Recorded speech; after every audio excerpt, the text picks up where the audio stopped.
Yo guys, welcome to the Zelda fiction. Today we are gonna see, what if Naruto was the Shinigami sage and got harem? Part 1.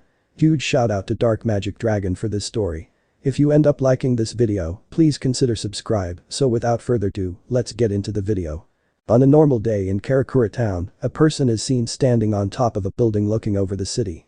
This person has lightly tanned skin, spiky, blonde hair, 3 whisker marks on each cheek, and cerulean blue eyes. He's wearing a black high collar, long sleeve coat that ends at his bandage wrapped shins with a red swirl symbol on the back, bandage wrappings around his waist, baggy orange pants, and black shinobi sandals. Imagine an alternate version of Obito's outfit from the 4th Great Ninja War. On his waist is a katana with a hilt wrapped in red cloth with a normal black diamond pattern. The bronze guard is round with 6 tomo circling around the blade, which was held inside a red sheath with a black flame pattern.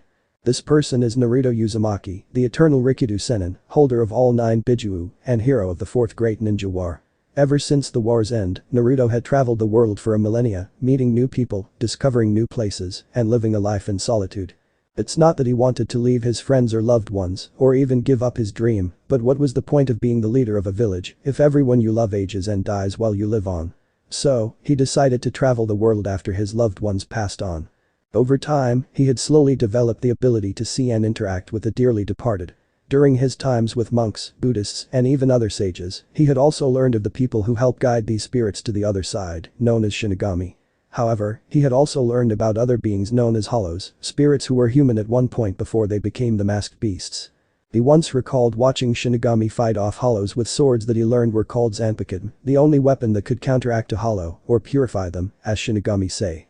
So, while he was traveling, he looked into his soul to try and gain a Zanpakuto of his own, to which the Bijuu said was very possible with his power, and afterwards, he soon received the weapon, which has been at his side ever since.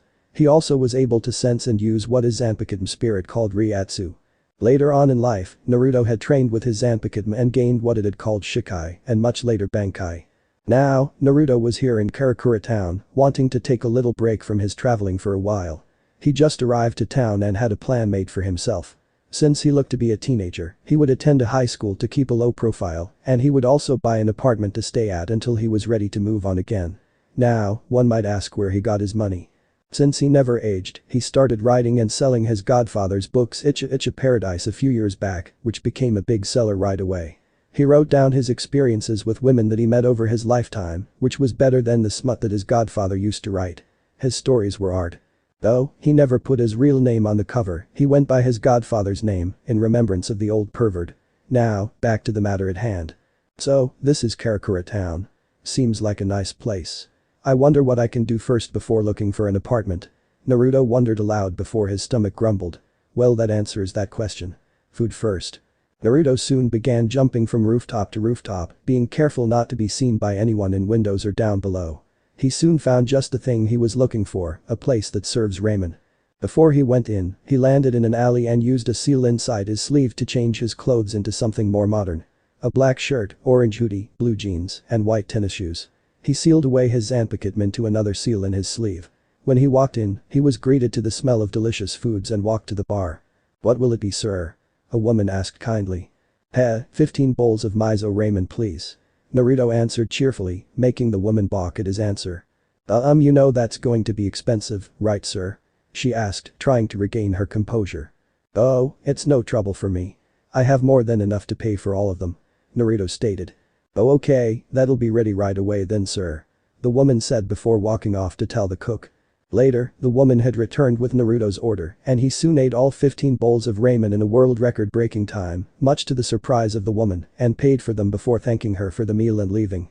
That was some good ramen. Not as good as Ichiraku's though, but good nonetheless," Naruto said as he walked off. Much later, night has fallen over Karakura Town. Naruto managed to find a very decent apartment and got himself set up after paying the landowner for a year's worth already. Right now, he was just sitting on his new couch resting after getting his place set up. Now that my place is fixed up, I need to work on making school transfer forms. I'll worry about those tomorrow though. For now, I wonder what's on TV. Naruto stated before turning on the flat screen he bought, the news being the first channel. Earlier today, an unexplained explosion was seen prior to last night's gas explosion. Police and forensics experts are saying the two anomalies are related, but have yet to determine the cause of either one. The news reporter said as images of said explosions are shown. As Naruto looked at the images, he saw more clearly that neither damage was caused by an explosion, but a hollow. There soon came a video from an eyewitness's cell phone, showing the explosion and people running for their lives, but an orange-haired teen caught his attention. The teen was obviously running from something else and not the alleged explosion. Obviously the kid is running from the hollow that appeared, meaning he must be able to see it. He must be spiritually aware of the dearly departed too, interesting. Naruto thought before a strong Reiatsu appeared out of nowhere. What the hell? Where did this Reiatsu come from? Not wasting any time, Naruto jumped out the window and headed for the location the Reiatsu was coming from. He soon arrived at a small clinic. Looking on, Naruto saw the orange-haired teen from the news, now wearing standard Shinigami shihakusho with a brown belt across his midsection, with a large sheath on his back and a large zanpakuto with the appearance of a katana on his shoulder. He also saw a girl in a white robe sitting on the ground in the large hollow, which was facing the teen. "This ends now." The teen yelled before he and the hollow charged each other. The hollow tried to step on him, but the teen dodged and cut off its leg, making the hollow start falling toward him, the teen raising his sword over his head. "You will pay the price for hurting my family, you hollow scum. Feel the wrath of my blade." The teen yelled as he brought the sword down, cutting the hollow down the middle and making it disappear into Reishi. The teen soon after collapsed and passed out on the ground. Naruto was impressed by the power the teen displayed. It might not be near his level, but it was definitely nothing to laugh at. Naruto was about to go and help the boy and girl before feeling someone to his right and looked to see a man with dirty blonde hair wearing a green and white bucket hat. Well, I come to see what's going on, and I find not only a boy who's gained Shinigami powers, but also another spiritually aware person, considering that you can see me right now," the man said calmly. "Since you know I'm spiritually aware, I'm going to assume you're not human. Who are you?" Naruto asked, making the man grin. "My name is Kisuke Urahara, and you are?" the now named Kisuke asked. "Naruto Uzumaki. Nice to meet you, Mr. Hat and Clogs," Naruto answered, making Kisuke sweat drop at the nickname the blonde gave him. "Well Naruto, I'd love to talk more with you, but right now, I need to assist those two. If you don't mind, could you lend me hand?" Kisuke asked, getting a nod from Naruto. Later, after Kisuke put the boy named Ichigo Kurosaki back in his body and into bed, along with his little sisters, and Naruto healed the girl named Rukia Kichiki, they followed Kisuke. As they're walking, Naruto couldn't help noticing Rukia staring at him the whole time. "You know it's rude to stare at people, right?" Naruto asked, making Rukia stutter at being caught. "Sorry, it's just that I wasn't expecting to see two other Shinigami here," Rukia said honestly. "Firstly, me and him just met. Second, I'm not a Shinigami. I'm very much human," Naruto stated, surprising the short Shinigami. Before Rukia could think to voice her confusion, they all arrived at a candy shop. "Welcome to my shop," Kisuke announced cheerfully, making the two raise a brow at him. "What? It's a candy shop," Naruto said simply, but had a feeling he understood the reason behind the shop's appearance. "But of course, I'm just a humble shopkeeper after all," Kisuke said, waving a small paper fan in front of his face and making them sweat drop. The door to the shop then opened, revealing a muscular man with glasses. "Ah, Mr. Urahara, welcome back. How did you?" The man stopped at seeing Naruto and Rukia. "I see, I'll go get some tea ready for our guests then." They soon entered the shop and sat at a table, to which the man that they learned was named Tessai Tsukabishi put a cup of tea out for everyone. After everyone thanked him, he walked off, leaving the three in a short silence before Kisuke spoke. "So, Miss Kichiki, mind explaining exactly what happened?" Kisuke asked, getting said person's attention. Naruto listened closely, curious as to what happened with her and Ichigo as well. "Well, I would have to start from the beginning. As per my orders, I was stationed here in Karakura Town to cleanse any hollows that appeared. However, whilst I was sending a lost soul to the Soul Society, I encountered an unexpected anomaly," Rukia began. "By unexpected anomaly you mean Ichigo, correct?" Kisuke asked. "Yes. As it would seem, he had the ability to see spirits, but was somehow interfering with me sensing the hollow that appeared. It attacked us and I was too injured to fight it after saving Ichigo from having his soul devoured.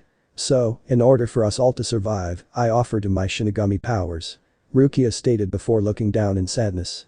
"Unfortunately, though the process was only supposed to be temporary, he absorbed all of my power into him, thus leaving me powerless and unable to return to the Soul Society." "I see, that explains quite a bit. In that case, allow me to offer you something." "A gigai," Kisuke stated, surprising Rukia and confusing Naruto. "What's a gigai?" Naruto asked, making Kisuke turn to him. "It's a temporary body that a Shinigami uses to either interact with a living or, in Rukia's case, reside in until their powers return," Kisuke explained, getting a nod from his fellow blonde. Rukia thought about the shopkeeper's offer for a moment before nodding in agreement. Very well Mr. Urahara, I will take you up on your offer. A Gigai would at least be efficient for the time being, will my powers return. Rukia stated, getting a nod from the shopkeeper before Naruto spoke up. Speaking of which, what are you going to do with Ichigo now that he has your powers? Naruto asked, making Rukia turn to him. Simple, since Ichigo has my powers now, he'll have to take up my Shinigami responsibilities until my powers return. Rukia answered confidently, making Naruto sweat drop. And you really think he'll agree to that? Naruto asked dryly. Of course, he's a Shinigami now, so he has to take up my duties as one whether he likes it or not. Rukia stated simply. Naruto wanted to speak more, but Kisuke's cough got them to turn back to him. I'm sure you two can argue over the matter another time, but for now, I believe we're both curious about you now Naruto. Kisuke said, waving his fan in front of his face. Yes, I suppose you are. Boy, it's been so long since I told anyone about myself that I don't even know where to begin. Naruto said while rubbing his head. Well, you guys seem pretty trustworthy, so I guess that I might as well start from the beginning. My life started in a village known as Konoha. So, Naruto told them all about his life. The attack on his village by a mind-controlled kurama before he was sealed inside of him after his birth. The pain and hatred he put up with as he grew up. The friends and enemies turned friends that he had made and lost over time. The challenges he had fought and overcame as he grew stronger. He even told them about the things that he went through in the Fourth Great Ninja War and all of the stuff he had done after it was over. By the end of his life story, to say that Kisuke and Rukia were gobsmacked would have been the biggest understatement of the year. So, you're immortal. Just how old are you? Rukia asked, surprised that a human could live as long as a Shinigami. Firstly, I'm not immortal, I'm eternal. I can't die from old age, but I still need to eat, drink and sleep, and I can still be killed. Ask for my age, I'm over 916 years old. Naruto answered like it was the most obvious thing in the world, completely oblivious to the two Shinigami's shocked expressions. 916 years old, that's almost as old as the head captain. The two mentally yelled in unison. Alright, so let me see if we have this correct. You're an eternal being, have godly powers, can see Shinigami and Hollows, uses Anpakatma and other powers, which use an energy known as chakra, and to top it all off, you have 9 beasts with unimaginable power called Bijuu sealed inside of you? Kisuke questioned, wanting to make sure he got everything right. Yep, that would be it. Naruto answered cheerfully. That is amazing. Your life alone would make a world-renowned story that could make you millions. Kisuke yelled out, impressed with his fellow blonde. That may be, but I question some of it. Rukia said skeptically. Fighting Hollows is one thing, but having faced people with multiple hearts, immortality, godly powers, and even an evil goddess, I find it all to be impossible. Well, that's the thing with me Rukia, I tend to be able to make the impossible very possible. It's just one of my amazing traits that I was born with. Naruto said honestly. Perhaps, but even someone like you should know when to give up. You can't save everyone. Rukia said the last part quietly, sadly remembering a certain black-haired comrade of hers. Naruto noticed her sad look, but refused to comment on it, believing that it's best not to open up old wounds. Beyond as much as I'm sure you both have even more questions, I think it's about time for us to get some sleep. Naruto stated, standing up. I guess you're right, especially since you two have school tomorrow. Kisuke stated, surprising the two. School? Rukia questioned. Yes, you need to hide in plain sight until your powers return, and since you'll be in a Gigai, you'll have to go to school since you look like a teen. Ask for Naruto, his plan was to hide in plain sight by going to high school to begin with, so this is basically killing two birds with one stone. Not to mention that this will help you keep a watchful eye on Ichigo Rukia. Kisuke explained, getting understanding nods from the both of them. Also, you might want to read up on how humans act Rukia. Yes, thank you for your help Mr. Urahara, I appreciate it. Rukia stated before heading to a back room to rest for the night. I'm guessing that you still have more questions for me then, right Mr. Hat and Clogs? Naruto asked, already knowing the answer to that. Yes, I do. As you can well imagine, I'm curious to learn more about you Naruto, but for now, I'll be satisfied with what I've learned so far. Kisuke answered. If you don't mind, could you come by tomorrow, so as I can see some of your abilities in action? Sounds fair to me, but I want to know more about you and Tessai as well. Naruto stated, surprising Kisuke before he got over his shock. I see, so you figured out that me and Tessai are both from the Soul Society huh? Kisuke asked. Yes. It's hard to miss the fact that you both are Shinigami, but I don't understand why you're here in the world of the living and not the Soul Society. If you'd please tell me, I would be willing to help you. Naruto stated, making Kisuke sigh before nodding. It's a long story, but I'm not the only one who should tell you about it. Just wait until tomorrow after school lets out and I'll tell you what you want to know then.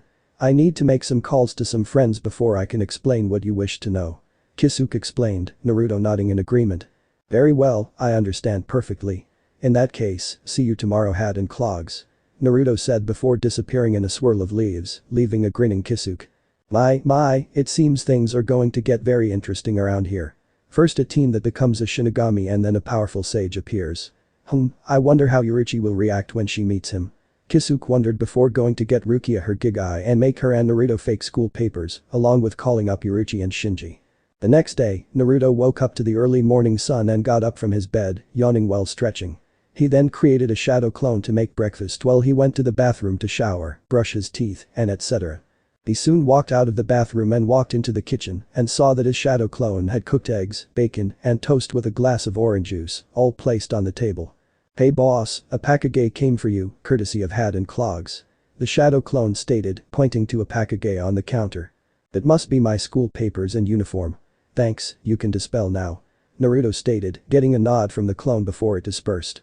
Naruto opened the Pakage and saw that it was a gray jacket and pants. He also saw the fake transfer papers underneath and quickly read over them to see what his backstory would be and nodded in approval before sitting down and ate. After eating breakfast, Naruto put on his uniform but left the jacket open before locking up his apartment and heading to the school that he was supposed to attend. Karakura High School.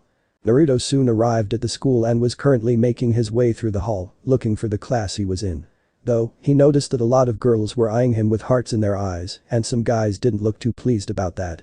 Well, now I know how it feels to be Sasuke when we were in the academy. Geez, did I really look like the guys here when I had that silly crush on Sakura? Naruto mused to himself, a bit embarrassed at the memory.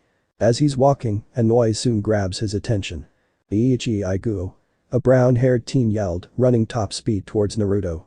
Naruto didn't even turn around before simply ducking down, making the teen fly right over him and into a wall before falling on his back with swirls in his eyes. Okay, that was unexpected.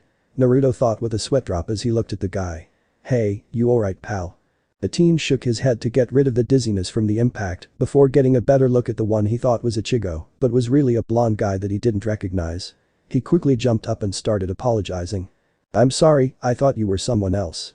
The teen exclaimed in embarrassment, making Naruto chuckle. It's okay. I'm sure anyone could make the same mistake. The name's Naruto Uzumaki and you are? Naruto asked politely. Kigo Asano, nice to meet you Naruto. You must be new here, right? The now named Kigo asked. Yep, I just transferred here. Right now though, I'm looking for my homeroom class. I don't suppose you can help me? Naruto asked, holding up his school schedule for Kigo to see. Oh yeah, I know where that is, that's my homeroom class too. Just follow me man. Kigo stated, leading Naruto down the hall and into the classroom. When they entered, Naruto took in the students around him before his eyes landed on Rukia, who was wearing the school's uniform for girls. She saw him too and gave him the I'm watching you gesture, making Naruto raise a brow. What was that? Is that supposed to scare me or something? Naruto thought dryly. Naruto then noticed two people walking towards him and Kigo. One was a black-haired teen, while the other was a tall Mexican. Hey there Kigo, who's your friend? The black-haired teen asked. He's a new student. Kigo answered, letting them step up to Naruto. It's a pleasure to meet you, I'm Mizuru Kojima. The now named Mizuru introduced. Nice to meet you, I'm Yasutora Sato, but most people call me Chad. The now nicknamed Chad introduced. It's nice to meet you Mizuru Chad, I'm Naruto Uzumaki. Naruto introduced, shaking their hands. Oh, so you're a new student too. Well, so is Miss Kachiki over there. Mizuru said, pointing to Rukia, who waved at them. Before Naruto could say anything, Ichigo walked in and sat at his desk, making Chad, Kigo, and Mizuru walk up to him. Hey Ichigo, I heard a truck crashed into your house last night, are you okay dude? Kigo asked. Yeah, we're fine. Ichigo answered. So, did you clean it all up yet? Mizuru asked. What are you, crazy? It's gonna take all day. Ichigo said. Anything I can do to help? Chad asked, making Ichigo look up at him. No, that's okay Chad. Ichigo answered. Yeah Chad, you could wind up bringing the whole place down, you know. Kigo joked before remembering Naruto and turned to Ichigo. Oh, I'd also like you to meet a new student Ichigo. Ichigo looked at Kigo confused before looking in front of him to see an unfamiliar blonde with whisker mark smiling at him. Nice to meet you, I'm Naruto Uzumaki. Naruto said, holding out his hand. Ichigo Kurosaki, nice to meet you Naruto. Ichigo said, shaking his hand. Strawberry. That's pretty cute name. Naruto said, making a tick mark appear on Ichigo's forehead. Like you're one to talk, fish cake.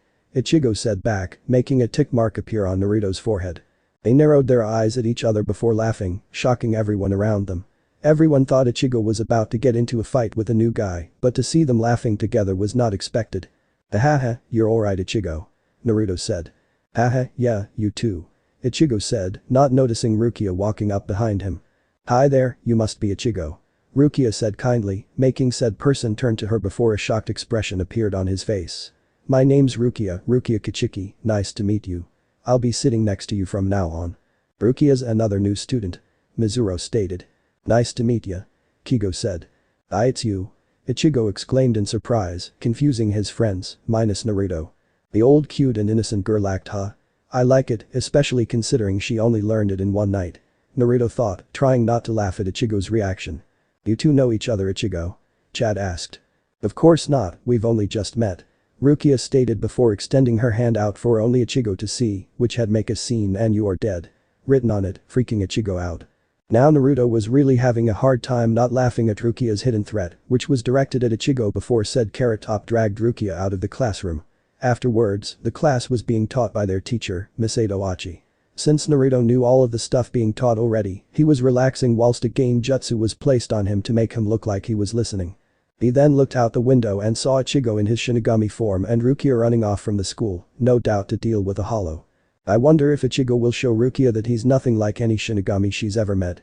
Heh, only time will tell. Naruto thought before taking a small nap. Urahara shop. Later after school, Naruto walked to Kisuke's shop where he saw two kids in the front. One was a black-haired girl who was sweeping the deck. The other was a red-haired boy who was lying on the ground lazily. These kids were Jinta Hanakari and Ururu Tsumijiya. Ururu then noticed Naruto, who smiled at her as he walked up to them. Hello there, is Kisuke Urahara in? Naruto asked kindly. Yes he is sir, do you want me to get him for you? Ururu asked. That's okay, I'm sure he's expecting me already. Naruto stated, walking inside. When Naruto entered, he saw Kisuke Tessai, a black cat, and a blonde man with a toothy grin sitting around the table. Hello there Naruto, I'm glad you could make it. Kisuke started before gesturing toward the cat and other blonde. Naruto, I'd like you to meet Uruchi Shimin and Shinji Hirako. Nice to meet you. Shinji said, giving his fellow blonde a wave. Yes it is. Kisuke has told us much about you. Uruchi spoke in a male voice, making Naruto look at him with an eye twitch. First off, it's nice to meet you both as well. Second, if we're going to have a normal conversation, you need to drop the cat appearance Uruchi. Naruto said, shocking everyone around him. You saw through my disguise so easily. I must say, that's impressive. Uruchi said before a grin, not that you could notice it, appeared on his cat face. Very well, this is my true form. Light appeared around Uruchi's body, slightly blinding the entire room's occupants. When the light faded, in the place of the cat was a slender, dark-skinned woman with golden-colored eyes and long purple, waist-length hair. The most noticeable thing about her though was that she was completely naked, showing off her E-cup breasts with dark nipples and shaven womanhood. Well, what do you think of my true form handsome? Uruchi asked, ready to laugh at the blonde's reaction, Kisuke Tessai and Shinji ready to do the same. However, all of them, Uruchi most of all, were shocked to see Naruto just look Uruchi up and down before looking her in the eyes. I think you look downright beautiful. A lot better than your cat form. Naruto said honestly, actually causing a pink hue to dust Uruchi's cheeks. He didn't react as I thought he would. Is he more mature than I thought? Uruchi mentally questioned before getting over her shock to speak. You're not reacting the way I thought you would. Most people who see me naked usually react negatively, like perverts getting thrown back by nosebleeds or something. Uruchi said, confused by the blonde not reacting the same way. Why would I react negatively to see such a beautiful woman, who I'm sure is every man's wet dream? I've been with plenty of women intimately over time, so seeing a beautiful woman naked isn't anything new to me. Naruto said truthfully, impressing Uruchi before she walked off to put some clothes on. Uruchi soon returned, now with her hair up in a ponytail while wearing a black backless sleeveless undershirt, an orange overshirt with two white straps on each shoulder, a large beige sash around her waist, and black stretch pants with a pair of lightweight brown shoes, a beige neck warmer, long beige wrist and leg warmers, each secured by bands. So, since you guys know everything about me, I think that it's only fair that you tell me about yourselves. Naruto began, getting nods from everyone. Very well. Shinji. Kisuke asked, getting a nod from the blonde. Our story begins 100 years ago. Shinji began. So, Shinji, Kisuke, Yuruchi and Tessai all explained to the blonde that while Shinji and several others were investigating the disappearance of Shinigami in the Soul Society, they were attacked by their comrades, who were hello-feed by a man named Sasuke and his counterparts, Jin Ichimaru and Kanem Tmsen. Before Aizen could finish off Shinji and his friends, Kisuke and Tessai arrived and saved their lives. Unfortunately, Aizen, Jin, and Tmsen had escaped. Shinji and his friends were all hello-feed and sentenced to death by Central 46, and Kisuke was accused of being the one responsible for what happened to them. However, Yuruchi came and helped free Shinji and the rest from their fate, but were forced to leave the Soul Society forever. Upon arriving in the world of the living, Kisuke and Tessai set up a candy shop to stay in hiding. Yuruchi had gone elsewhere, and Shinji's group went into hiding and named themselves the Wizards, Shinigami that gained hollow powers. By the end of it, Naruto was angry. So that's why you guys are here, huh? All because of a manipulative bastard and rules of a corrupt system. That's just wrong. Naruto stated in anger. Indeed, and from what Kisuke told us from your life, you can imagine how angry we were as well. Shinji said, knowing that Naruto was more than familiar with the situation. Yes, and even as we speak Aizen is no doubt still playing the entire Gate 13 for fools. Tessai said in irritation. In that case, if I should ever meet this Msuke-san, I promise you all that I will make him pay for forcing you to leave your home behind. No one should be used as pawns for a madman's goal. Naruto stated, getting small smiles from everyone. Thank you, Naruto. Now, I believe you still owe us a demonstration of what you can do. If you'll follow me. Kisuke said, leading Naruto and the rest down a trapdoor. Underground training area. When they got to the bottom of the trapdoor, Naruto was speechless at what he was seeing. The entire area was a desert-themed environment that stretched for miles with large boulders and rocks protruding from various places, a few dead trees here and there, and an endless blue sky. Well, what do you think of my hidden training ground? Impressive, right? Kisuke asked with a grin as he waved his paper fan in front of his face. This place is amazing.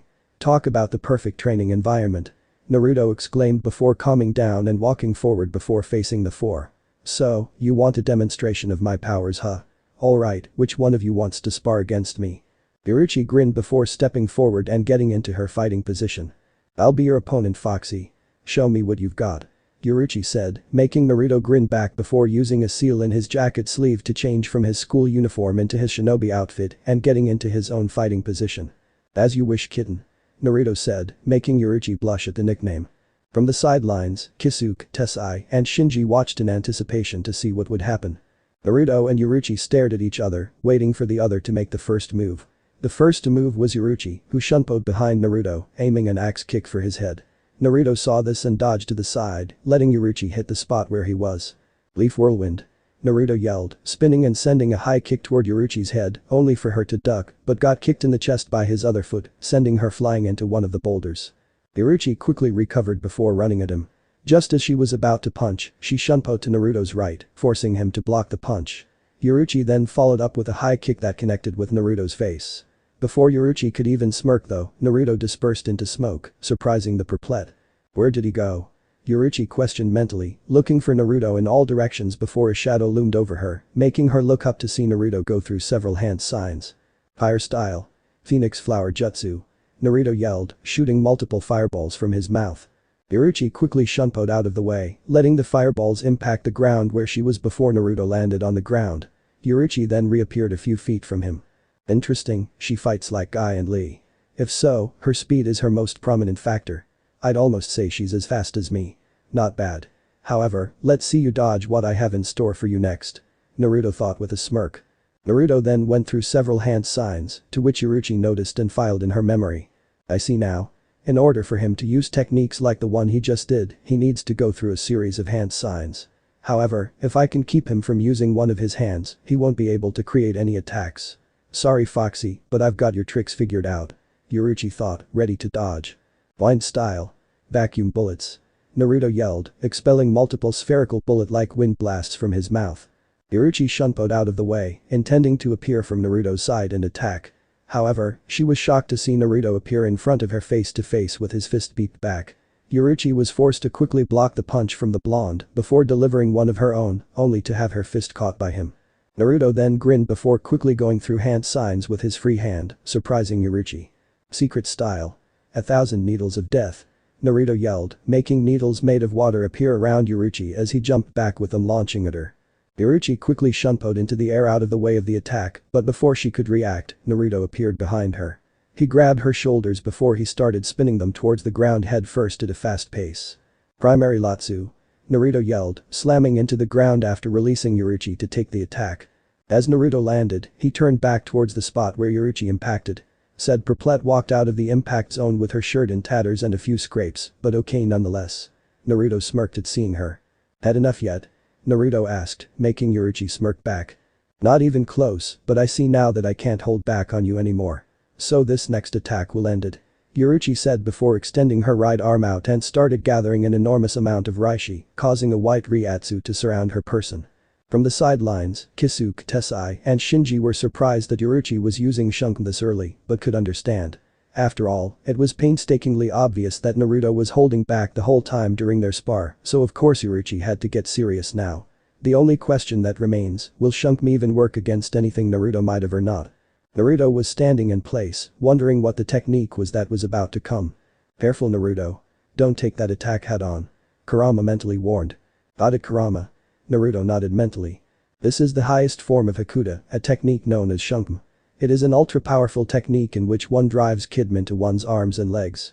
The Kidman itself can be controlled and fired at opponents from the body. By concentrating Shunken around a particular area of their body, a person can prevent attacks from damaging or piercing this area. Itachi explained at seeing his questioning look before clenching her right hand, blowing off the back and shoulders of her orange shirt. I don't know what Hakuda and Kidman are, but that doesn't matter right now.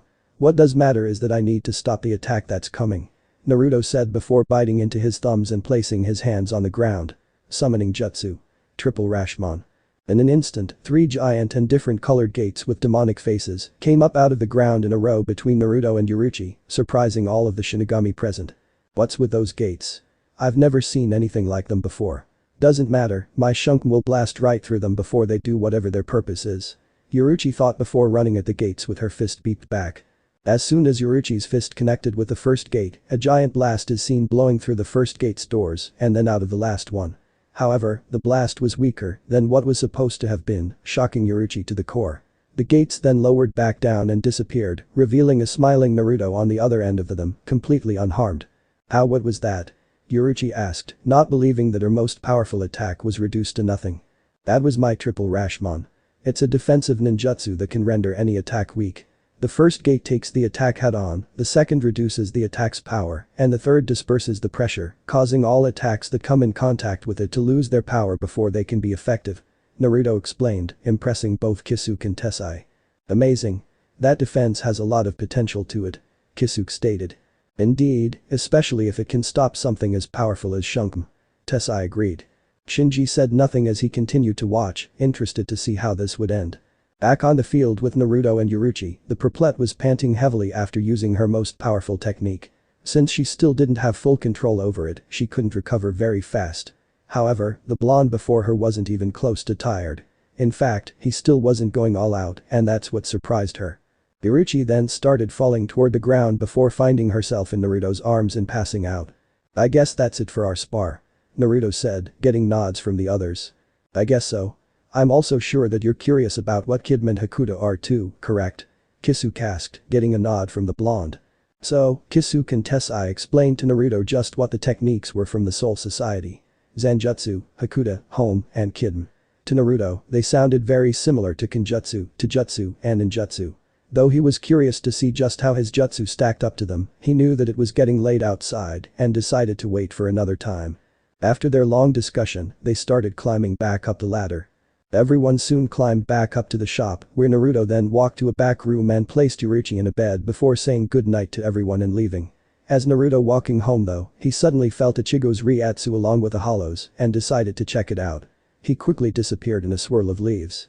Naruto soon appeared on a roof in a neighborhood where Ichigo's Ryatsu was coming from. He looked down to see Rukia outside someone's house, where crashing sounds were heard and jumped down to meet her, surprising her. Where did you come from? Rukia asked. Not important. Right now, tell me what's going on. Naruto ordered, making Rukia turn back to the house. Ichigo is fighting a hollow that is trying to kill Orihime and her friend Tatsuki, but he is having difficulties killing it because he learned the identity of the hollow.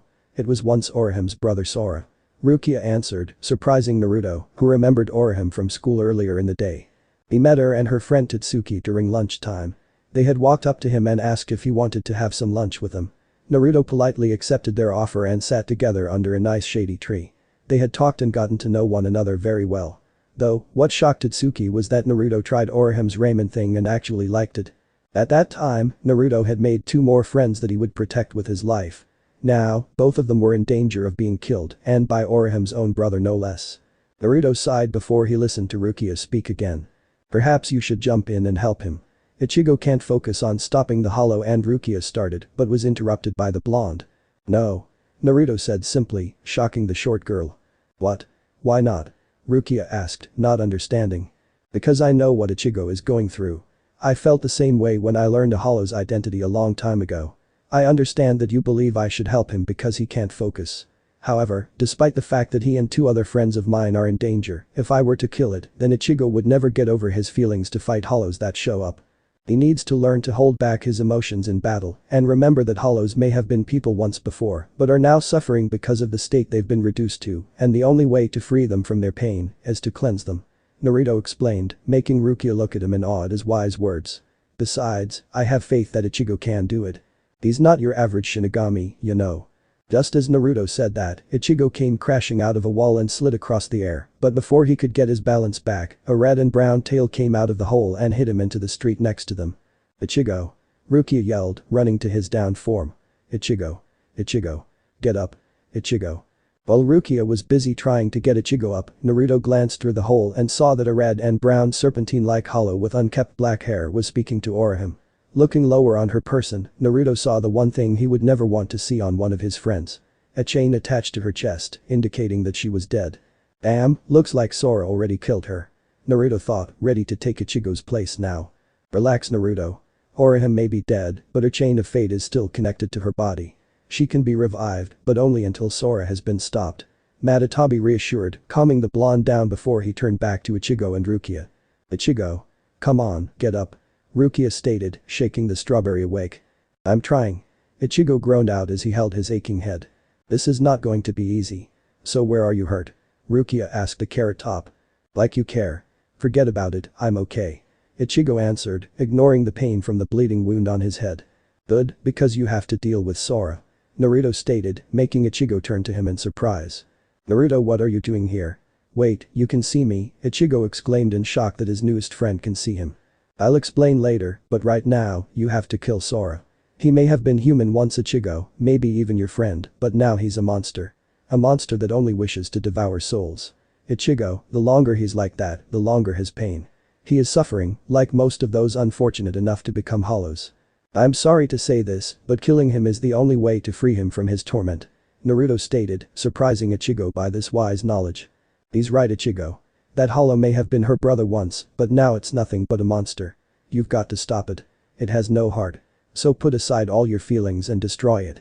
Rukia said firmly, making Ichigo tighten his fists in determination. Back inside Orihim's house, Orihim was speaking to the hollow, which was claiming to be her dead brother. Are you really Sora? My brother? Orihim asked hesitantly. Yes, Orihim, it's me. Sora answered. You're lying. My brother was gentle. He would never do these things you're doing. Orihim said in disbelief. I was so lonely. You were beginning to forget about me, sister, a little more each day. After I died, you prayed for me every day. I watched you. It was your prayers and thoughts that gave me peace. It relieved me of my loneliness.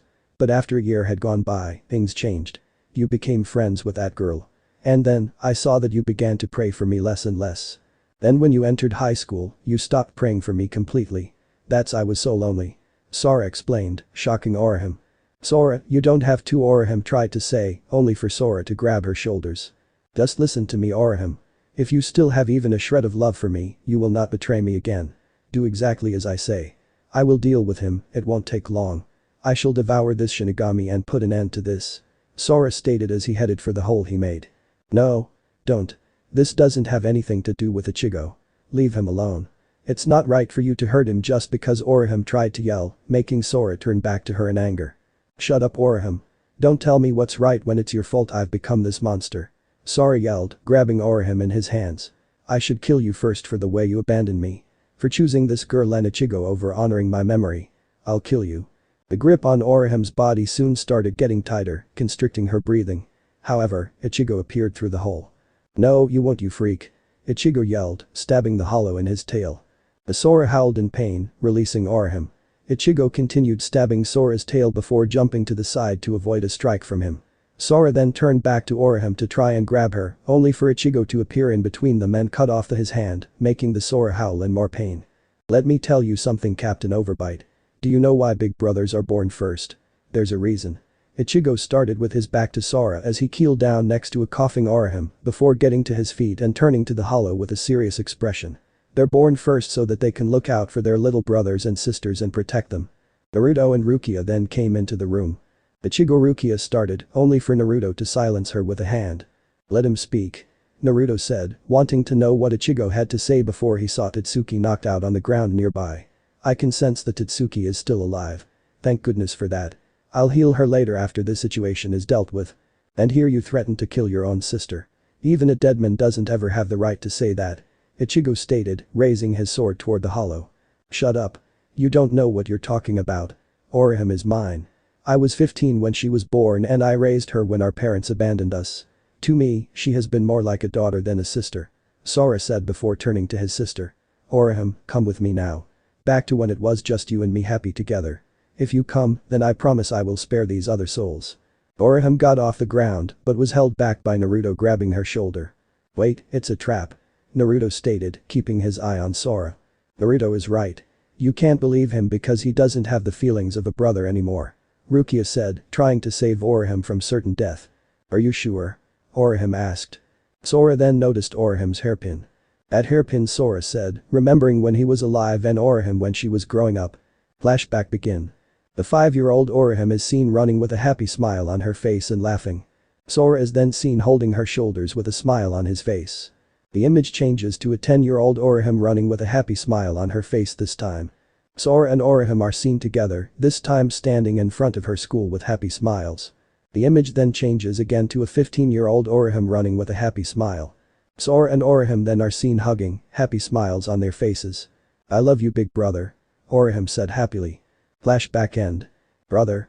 Ah," Sora yelled, holding his head in pain while bashing it against the wall, shocking everyone. "Brother," Orihime yelled in worry. "What is this?" Rukia exclaimed, not understanding what's going on. "This is new. Any ideas, guys?" Naruto mentally asked the Biju. "I don't know. This is the first time a hollow has ever done something like this before," Kurama stated, watching the scene before him. "He must be remembering what he was like when he was alive. This is most unexpected for a hollow," Son Goku said, just as surprised. Sora soon stopped bashing his head into the wall before turning his sights back onto his sister. "Orihime is mine," Sora yelled, launching himself at Ichigo, who quickly blocked him with his sword. "Orihime doesn't belong to anyone. Least of all to you," Ichigo yelled, knocking Sora outside. Ichigo quickly gave chase and jumped in the air with his sword raised over his head, ready to deliver the finishing blow. However, he couldn't bring himself to do it. "Do it. What are you waiting for?" Rukia yelled. Before Ichigo could even think to bring his sword down, Sora turned toward him and shot acid at his hands, forcing Ichigo to release his weapon and fall to the ground. Sora then came down to the street with his mouth wide open, ready to devour Ichigo as he was getting to his feet. "Ichigo!" Naruto and Rukia yelled in unison, missing Orihime run past them. Everyone was shocked by what happened in that moment. Just as the hollow was about to kill Ichigo, Orihime had jumped in at the last second and took the hit for the orange-haired teen, thus getting her left shoulder bitten. However, despite her injury, she was hugging Sora's head. Said hollow had froze with his mouth wide open. "Orihime," Ichigo said, surprised by what she did. She jumped in front of him to stop her brother's attack. Foolish, but brave, Naruto thought, admiring Orihime's gutsiness. "Orihime, why did you do that?" Sora asked in shock. "Sora, I had to save Ichigo, cause this is all my fault. The reason you're this way, it's because of me. I begged you not to leave me alone.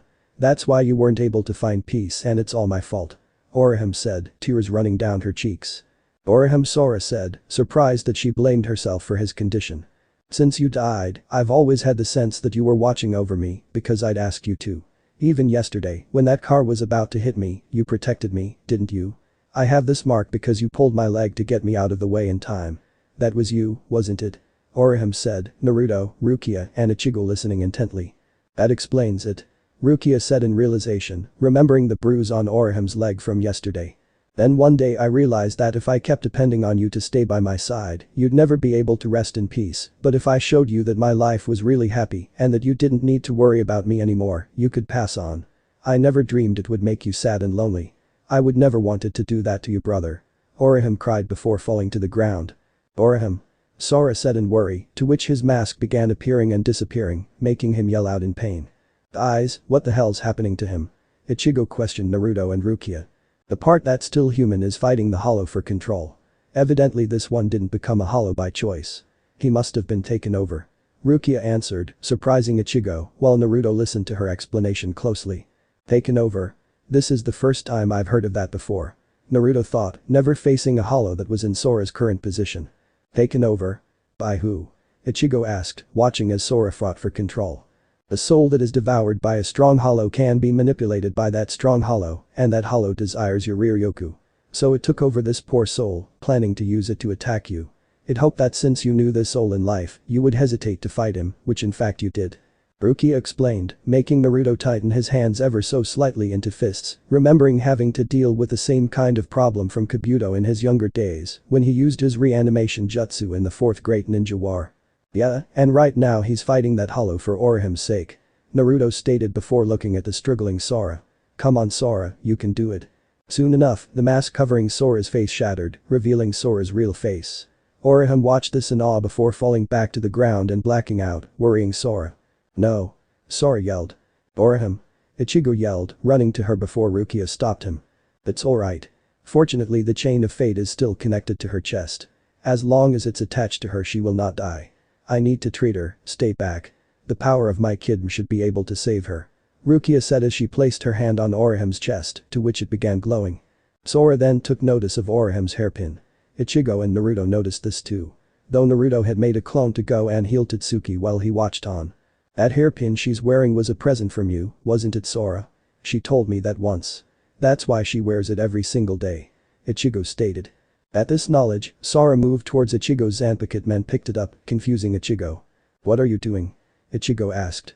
I only have a short time before the hollow overwhelms me again and changes me back into a monster. So while I'm sane, I can still think clearly. I'll end this. Sora stated, aiming the end of Ichigo's blade at his neck. No wait, don't do that. Ichigo pleaded, only for Naruto to come over and place his hand on his shoulder. It's alright Ichigo, Sora's made the right choice. Once you become a hollow, you can never go back to what you once were. The best thing for him is to pass on. Naruto stated, letting Rukia focus on healing Orihime. Said petite girl smiled at Naruto's knowledge, but made a mental note to ask where he learned it from. Right now though, healing the injured Orihime was more important at the moment. Naruto Ichigo trailed off. Relax. Exercising a hollow isn't the same thing as killing it. You're cleansing its soul so that it can enter the soul society. That's the reason Shinigami exist. To help all souls find their way and rest in peace. Naruto explained before turning to Sora, who was ready to end his life. Sora, I know how much you love your sister, but to always be there for her after death is selfish. I know you love her dearly, but you have to move on to the other side, because if you don't, you're just hurting both yourself and her. Naruto stated, making Sora look at him sadly for a moment before nodding at his words. Sora then smiled at them gratefully and prepared to stab his neck, but was stopped by another voice. Wait, I have to tell you something. Everyone looked to see a now awake Orihime, who was looking up at her brother. This hairpin. Remember the argument we had about it the day you gave it to me? I said I didn't like it because I thought it didn't look grown up enough for me. I know I hurt your feelings and you left without saying anything else, and that was the last time I saw you alive. So now, I want to say what I should have said to you when you went off to work that day. Orihime said before sitting up with Rukia's help and giving her brother a sad smile. Big brother, have a good day. Thanks Orihime. Sora said, thankful to his sister's kindness before piercing his neck with Ichigo's sword and turning into Raishi, leaving Ichigo's sword to fall to the ground with a clatter. After watching her brother go, Orihime cried on Rukia's chest. Naruto sighed before turning to Ichigo, who was now giving him a questioning look. I know you have a lot of questions for me, but can they wait until tomorrow? I'm tired after tonight and I'm sure you are too. Naruto said, starting to feel the effects of sleepiness come over him. Besides, now's not the time for such things. Fine, but you aren't going to dodge anything I have to say. Got it. Ichigo said seriously. Fine by me. Now if you'll excuse me, I'm going to get some sleep for school. I'm sure Rukia can handle things here for now. Until tomorrow Ichigo. Naruto said with a wave before disappearing in a swirl of leaves. Naruto's apartment. Naruto soon appeared inside his apartment and stretched his arms with a yawn. It had been a fulfilling day and he was dead tired. He stripped down to his boxers and fell onto his bed with a content smile on his face. He might have gone easy on Itachi earlier, but he had to admit that she gave him a run for his money. It's been such a long time since anyone had given him a good challenge like Itachi did. Itachi definitely was a good challenge.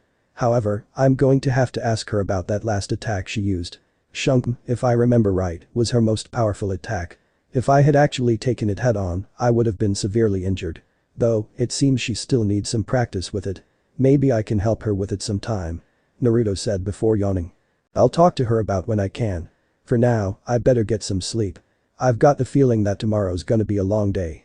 Naruto soon let sleep overcome him. Karakura High School. The next day at school, Naruto, Ichigo, and Rukia are listening to Orihime as she tells her friends what happened to her last night. No way. One of Orihime's friends said in disbelief. Really? What happened was a sumo wrestler with a gun blasted a hole through the wall into my room last night. Orihime exclaimed to her friends, making them think she's playing around. From nearby, Naruto, Ichigo, and Rukia only stared at her from afar with sweat drop on their heads. A sumo wrestler with a gun? Really, that's the best memory that device could give her. That story is just going to make Orihime sound crazy. Naruto mentally exclaimed, the Biju nodding in agreement. So that's what you did yesterday, huh? Ichigo asked, talking about Rukia's memory replacement device. Rukia nodding yes. You used the same thing on my family the other day, didn't you? That's right, I did. Rukia answered proudly. Really? I don't suppose you could lend me that for the next time I want to pull a prank on someone and make them forget that it was me, could you? Naruto asked, giving Rukia what he calls the chappy face jutsu. Rukia quickly looked away with as much willpower as possible. Ignore the cuteness. Ignore the cuteness. Ignore the cuteness. Rukia mentally repeated, sweating bullets. Hold on a second, you said that you'd explain how you were able to see me last night. Remember? Ichigo reminded, saving Rukia from her torment. Naruto sighed while rubbing the back of his neck. Well, I guess I owe you an explanation. Alright, I'll tell you about myself, Ichigo. About who Naruto Uzumaki really is. Naruto said, beginning his story. After Naruto had finished telling Ichigo about himself, the strawberry was absolutely shocked by the blonde's life story. He quickly got over his shock before crossing his arms. So let me get this straight. You're a shinobi who's fought guys with multiple hearts, immortality, godly powers, a beast with unstoppable power, and even an evil goddess before you walked the earth for centuries with giant powerful monsters sealed inside of you, thus making you this eternal Rikido-sanin. Ichigo asked, getting a nod from Naruto. You also say that you've fought all sorts of warriors, beasts, and other things, especially hollows. Lastly, you said that not only have you fought hollows, you've also used your powers to gain your own Zanpakuto and even know about Shinigami. Yep, that's more or less a short way to describe me. Honestly, I'm surprised by how easy you're taking it though. Naruto said, getting an agreeing nod from Rukia. Yeah, I'd thought you'd at least be gobsmacked by his life story. Rukia stated, despite still being skeptical, making Ichigo rub the back of his head. Well, with what all has happened to me in just 2 days, I'm not sure if anything at this point can surprise me. I'm just amazed at what all you've been through in life. Ichigo said, getting a smile from Naruto. What can I say? When life throws you obstacles, you got to learn to get through them. Naruto stated before turning serious. Speaking of getting past obstacles, have you chosen to be a Shinigami or what? Rukia listened closely, wondering the same thing for a while now. She watched as Ichigo stood up and walked over to the railing that overlooked the town. Naruto and Rukia followed closely to hear what his answer would be. I'm still not ready to actually commit to this Shinigami business or anything. I'm not so noble a person that I can promise to risk my life for a complete stranger just like that. On the other hand though, I could never just stand around and watch while someone else was hurt. Ichigo said, turning to Naruto and Rukia and holding out his hand to her. So, I'll help you guys. At least I will for now. But this work of yours is a Shinigami. Good. I'm counting on you. Rukia said with a smile as she took his hand and shook it. Naruto watched this with a hidden grin. He was happy that Ichigo chose to be a Shinigami and was glad that he had the same kind of feelings as him when it came to protecting others. However, he knew that if he walked down such a path, then he was going to face many dangerous obstacles and powerful opponents in the future. Naruto wasn't that worried though. Just by looking at Ichigo, he knew that no matter what or who stood in his path, he would get past them. Late at night, Chad and 2 of his buddies are seen near a construction site with one of them talking about a parakeet that's cursed. A cicadale that's cursed? A blonde friend asked. All the people that have owned this bird have gotten into these really terrible situations and died. a black-haired friend explained. Wow, you serious? That's not a good sign.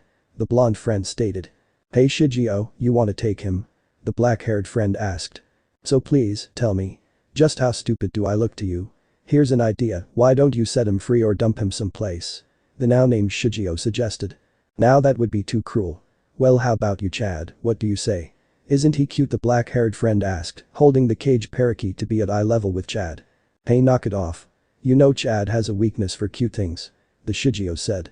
As they're conversing with each other, none of them notice an invisible being on top of the construction site. However, the parakeet noticed and started screeching and flapping its wings wildly in fear, getting Chad's attention. They all then heard something and looked up, only to see a steel beam falling towards them. HHHHH. Chad's friends yelled while he stood up, the beam landing on him, creating a large cloud of dust around them. Waco Mundo. The shadowed hollow is seen speaking to another hollow, who had returned shortly after dropping the beam on Chad and his friends. We shall continue it. We shall continue our quest to devour.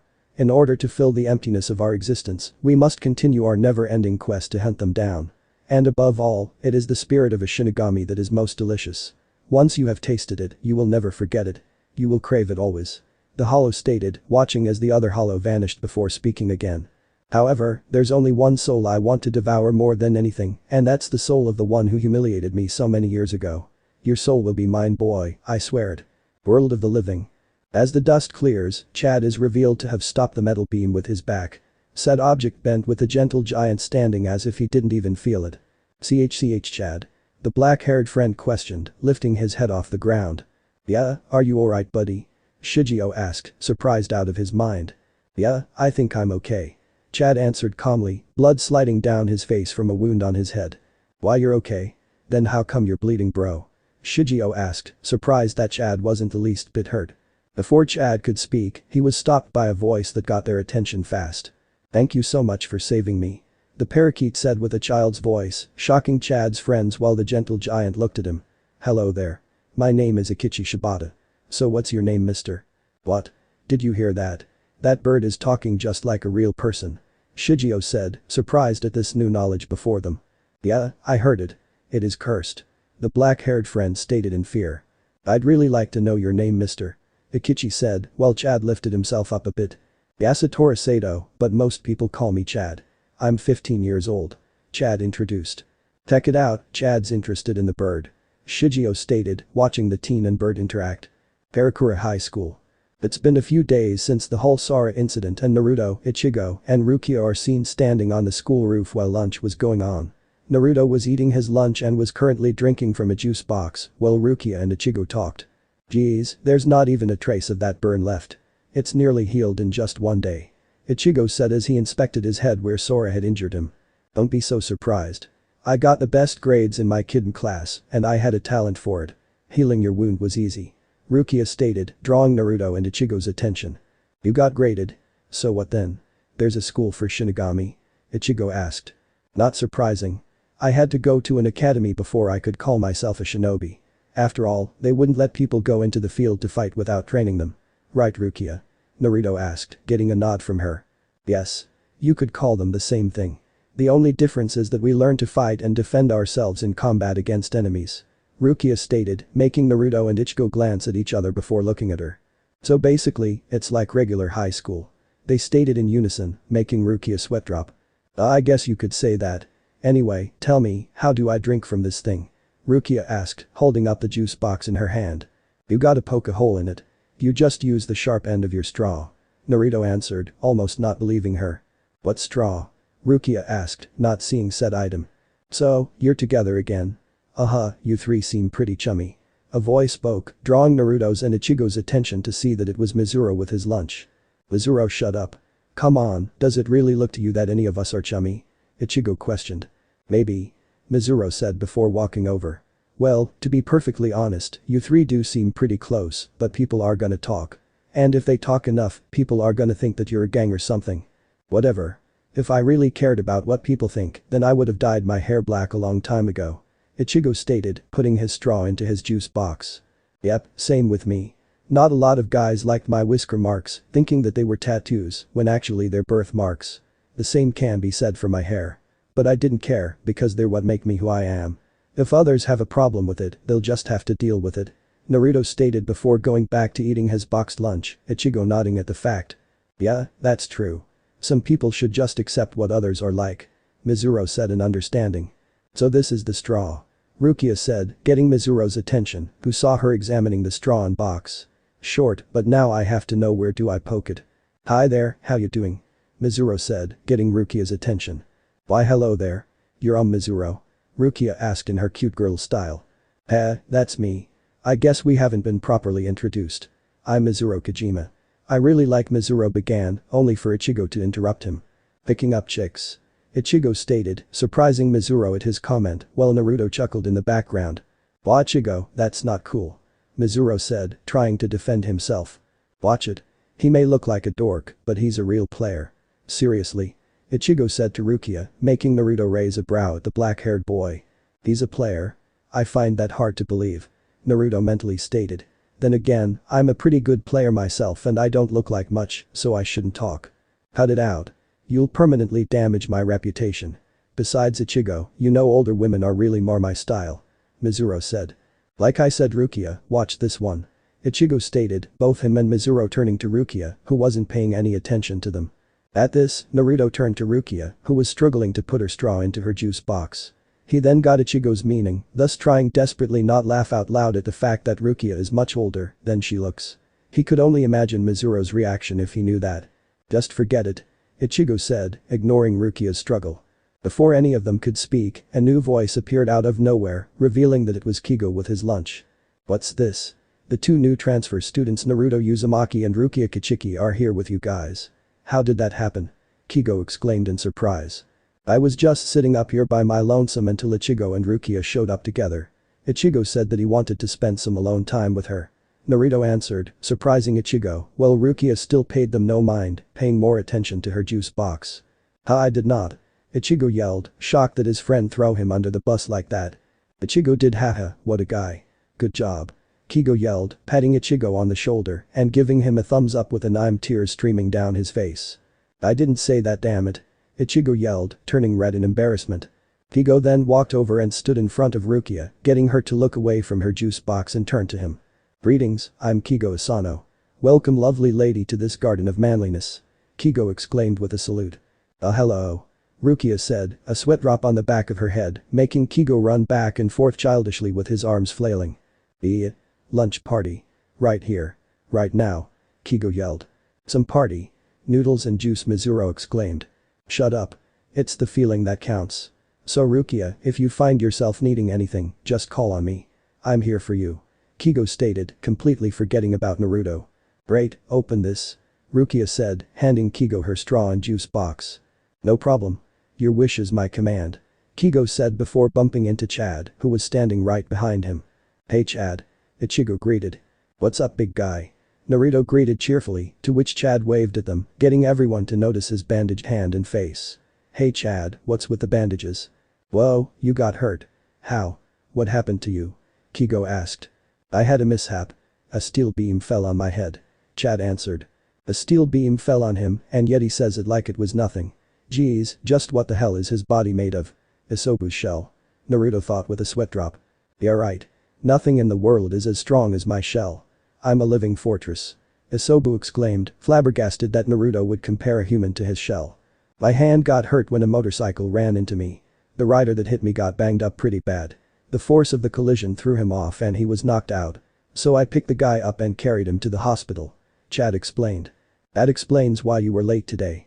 Naruto commented, getting nods of agreement from everyone. I thought it was weird that you weren't here today. Well it's good that you're okay man. Ichigo commented as Chad placed the caged bird that he had with him on the ground. Hey, so where'd you get that bird?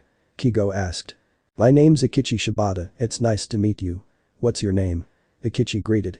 At the sound of the child's voice, Naruto, Ichigo, and Rukia were shocked to see such a thing. Naruto might have worked alongside talking animals before, but Yuruchi didn't count since she could transform into a cat and as far as he knew, nobody could even use chakra anymore. So, the bird couldn't have been a summoning. What the hell? There's no way that's a summoning or even a transformation.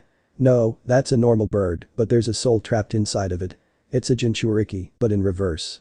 Something's not right here. Naruto thought as he stared at the caged bird. "So Chad, just where did you get this bird?" Ichigo asked warily. "Someone gave me him," Chad answered after a long pause, which made them all sweat drop. "Hold it. There you go again, getting lazy and cutting your story short. Come on. That's a bad habit you have, Chad. Now explain. Spill it." Kigo yelled, pointing at the gentle giant that sat down. "That was the whole story," Chad stated. While Kigo and Chad were having their one-sided argument, Naruto and Ichigo were staring at the bird before them. Though Ichigo was wondering if it was evil, Naruto was trying to figure out how a boy's soul got put into a bird to begin with. He's dealt with things like it before, but this one didn't feel like any of them. "Don't worry," Rukia said, breaking the two out of their thoughts. "You're right, there is something in that bird, but I don't think it's evil. It's probably just a lonely soul. You know, one that didn't have many friends. But we can't leave it, or it might become a hollow. Tonight, we need to perform a consum." "Oh great, that's just what I need, another sleepless night," Ichigo grumbled. "It doesn't help to complain," Rukia stated. "She's right, Ichigo. After all, you chose to do her job, so you gotta deal with it. Besides, give it some time and you'll get used to it," Naruto said, patting him on the back. "Yeah, I know," Ichigo said as he took Rukia's juice and put the straw in for her. Naruto and Rukia though glanced at each other, thinking the same thing. Ichigo had sensed the boy's soul in the bird due to his concern for others. This means that he was beginning to understand a Shinigami's power without even knowing it. Ichigo then handed Rukia back her juice, which she drank gratefully. "I gotta tell ya," Ichigo began, catching Naruto and Rukia's attention. "Back in 8th grade, that was when I first met Chad. The color of my hair always got people's attention, but not in a good way, and I'd end up in these fights. Actually, the day I met Chad, his timing couldn't have been better. I was in the middle of this little scrape. These guys really meant business." Ichigo remembered how some punks were beating him up and one was about to hit his head with a brick. That was until Chad appeared and knocked the guy away from Ichigo, and how he began taking the beating for him without fighting back. "That was the day I met Chad, and Chad never fights back, no matter how much people egg him on." Ichigo finished, all of them watching Chad feed the bird. "That is some friend you have there, Ichigo. To stick up for you like that without fighting back, it's to be admired," Naruto said, taking a bite of a rice ball. "Yeah, it really is," Ichigo agreed. "This juice is good," Rukia commented. "Enjoy," Ichigo said simply. As they continued to have lunch, Naruto looked at Chad and his bird closely with narrowed eyes. "I know what you're thinking, Naruto. Yes, it is strange that of all things, why the body of a bird and not some other boy or something else. This is too suspicious to be ignored," Jiki stated, getting a mental nod from Naruto. "Yeah, I know. Tonight, while Ichigo and Rukia are dealing with Chad and his bird, I'm going to do some looking around. This has the smell of foul play written all over it," Naruto mentally stated. Later at night, Naruto is seen in his shinobi outfit with his Zanpakuto at his waist searching for anything, but didn't know what. He had looked into the cursed bird that Chad had and found out that everyone who had it have gotten into terrible accidents that killed them. Finding this suspicious, Naruto believed that someone or something was doing these things, but he wanted to be sure. It had been a good few hours since he started looking and was about to call it a night. However, a powerful Ryatsu had appeared out of nowhere, so he headed for it. Once he arrived, he saw that it was a big car wreck with multiple people hurt. However, his attention was drawn to a familiar face that he can't mistake for anything. Chad is seen being loaded into an ambulance with his bird in his hand. However, Naruto was looking at the big mark on Chad's back, which was no doubt a handprint. "I see, so Hollow is behind this. I thought that it was odd that these accidents that people got in were revolving around a bird. Not to mention that the bird has a kid soul in it. This Hollow's been using a kichi to lure unsuspecting people in so it can devour their souls," Naruto stated before trying to pinpoint the Hollow's location now, but couldn't. "Damn. I guess it's hiding between worlds. I have no choice but to wait and see where it appears next." Naruto then headed back to his apartment to wait for the Hollow to reappear. The next morning, Naruto is seen wearing his outfit from last night, having already called in sick at school. Right now, he was searching for not just the Hollow, but after getting a call from Ichigo, he was looking for Chad and the bird as well. It wasn't easy looking for them though. He could easily sense Ichigo and Rukia because of their Ryoryoku, but sensing Chad or Kichi was not as simple since they aren't spirituality aware like the other two. So now, Naruto was trying to aid Ichigo and Rukia in their search for Chad. However, Naruto soon sensed a Hollow's Ryatsu appear out of nowhere and it was near Ichigo and Rukia. If that Hollow is near them, then that means Chad is too. "I gotta hurry," Naruto yelled, running at top speed to their location. With Ichigo and Rukia. As Ichigo and Rukia are running down the street, they stop to see Chad run from around the corner with a kichi. "There. It's Chad," Ichigo yells, catching said person's attention before he runs down the street. Chad, stop running away. You need my help, hold up. Ichigo. A strained voice called, getting Ichigo and Rukia to turn to a tired Karen. Karen? What are you doing here? You look really sick. Ichigo said worriedly. Karen tried to speak, but couldn't before falling to her knees. Karen? Ichigo said, moving to her side. Ichigo, you need to get Karen home now so we know she'll be safe. Rukia said before turning to where Chad ran. I'll handle them. Are you kidding me? I can't just leave you. Ichigo declined. Just do as I say. I know what would happen if we leave her here. You'd be worrying about her when you fight the Hollow, and that can't happen here no matter what. Rukia explained, getting Ichigo to reluctantly understand and pick up his sister. Go on, get moving. Get her home. And get back here quick. Rukia, I hope you know, right now you don't have the strength to fight a Hollow by yourself. Please, don't risk yourself for my sake. If Naruto shows up before me, let him handle it. Ichigo instructed. Don't be stupid. A veteran Shinigami never takes unnecessary chances with a Hollow. Besides, Naruto should show up sooner or later, so I won't be alone for long. Rukia stated, giving Ichigo a smile for his thoughtfulness. Now go. Right. Ichigo said before running back to his house while Rukia ran after Chad. You're gonna be alright, Karen. You just hold on and hang in there. Ichigo said as he ran his little sister back to his house. Ichigo, I came to tell you I saw it. I saw the memories of the spirit possessing that bird. Maybe it was because I'm the closest in age to that human soul. His strongest memory flowed into my mind and I saw it all. I saw exactly what he saw. His mother's murder. It happened right in front of him. You must tell him that if he goes to the other side, she'll be there. You gotta help that poor boy. Please do it. Don't let him be alone anymore. All the terrible pain he's had, it needs to end. Karen begged, remembering every one of Itachi's memories like they were hers. With Rukia. As Rukia followed Chad, she was having a hard time keeping up. Damn. I can't even catch up with him. This gigai I have is worthless, I can't even fly. Next time I get a temporary body, I'll make those R&D imbeciles give me one stronger than this. This gigai's legs barely run and its heart and lungs are slowing me down. This is bad. Rukia said mentally, doing her best to catch up to Chad. You smell good. A voice spoke out of nowhere, making Rukia stop in her tracks. As she's looking, she feels the Hollow next to her and looks over her shoulder to see Shrieker appear. You smell wonderful, delicious. Time to eat your soul. Shrieker yelled, raising his hand to crush her. Rukia quickly dodged the attack and turned to face the intimidating Hollow that was looming over her. Shrieker has features resembling a frog and retractable bat wings on his arms. So you're still alive. You're tougher than I thought and you can see me quite clearly. That makes me curious. Just who are you? Shrieker asked. Rukia's answer came in the form of her kneeing him in the jaw. She then grabbed the top of his mask before flipping onto his back and began chanting a kidm. Be Lord. Mask of flesh and bone, flutter of wings, ye who bears the name of man. Truth and temperance, upon this sinless wall of dreams unleash, but slightly the wrath of your claws. Had number 33. Pale fire crash. Rukia yelled as she jumped into the air, firing a ball of blue flames from her palm into Shrieker's back. I did it, I got my powers back. Rukia thought with a smile before it disappeared in shock from Shrieker appearing from the smoke unharmed. But Chad. Chad is seen having stopped running due to the sound of an explosion back where he ran from. What's going on? Hear that? Chad asked Itachi as he looked back down the road. It's attacking her. Itachi said worriedly, getting Chad's attention. It's that young lady who was chasing us before. The monster is attacking her right now. It's going to hurt her really bad. You just stay here. Chad said, putting the cage with Itachi in it on the ground. I gotta go. What are you going to do? Itachi asked in fear for Chad's life. I'm going to help her. Chad answered, turning to run back to Rukia's location. Wait, please. Don't go. It's just too dangerous. No. Don't do it. Don't go. Itachi begged, only for Chad to place him on a stone wall and run back toward Rukia. You don't understand, wait. It's not me I'm worried about, it's you. I really don't care what happens to me, but you're nice, mister. It's just that I don't want to see you get hurt like all the others. He's a monster and you won't even be able to see him. He will kill you. Don't do it. No, please. Stop. He'll get you too. Don't go. With Rukia. Oh no, my spell.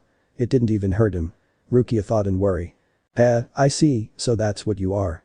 I know that spell, it's a Shinigami spell, but yours was so weak it had no bite to it. Too bad. Shrieker mocked, causing Rukia to jump away from him. It's just as I thought, my kidm hasn't recovered its force. My spell has no effect. Rukia mentally said in irritation. My, a tender little Shinigami who's lost her power. And you do smell so delicious. This is bringing back such wonderful memories. You see, I've already had the pleasure of devouring 2 other Shinigami who tried to help this boy pass on to the Soul Society. And I assure you, they were mighty good eating. Shrieker said, making Rukia glare at him in disgust. The boy? You mean the human soul that's in that bird? Rukia questioned, hoping to buy time for either Naruto or Ichigo to show up. That's right. Shrieker answered. What's your problem? Why have you pursued this poor kid so relentlessly? Tell me why. Rukia demanded. I might be more inclined to give you an answer if you were to let me have a little nibble. Shrieker stated, intensifying Rukia's glare. You hollow scum. Rukia said venomously, making Shrieker laugh. Ichigo is seen running down the street as fast as he can, trying to catch up to Rukia after dropping Karen off at home. As he ran, her words were still fresh in his mind, along with her crying for what Itachi has gone through in life. How many years has it been since I last saw Karen cry? Until our mom died, Karen was a crybaby, just like Yuzu. After mom died, Yuzu, who was the clever and responsible one, tried to fill in for our mom and began to take over all of the housekeeping. Karen, who wasn't good at much of anything, stopped crying altogether so as to not to worry the rest of us.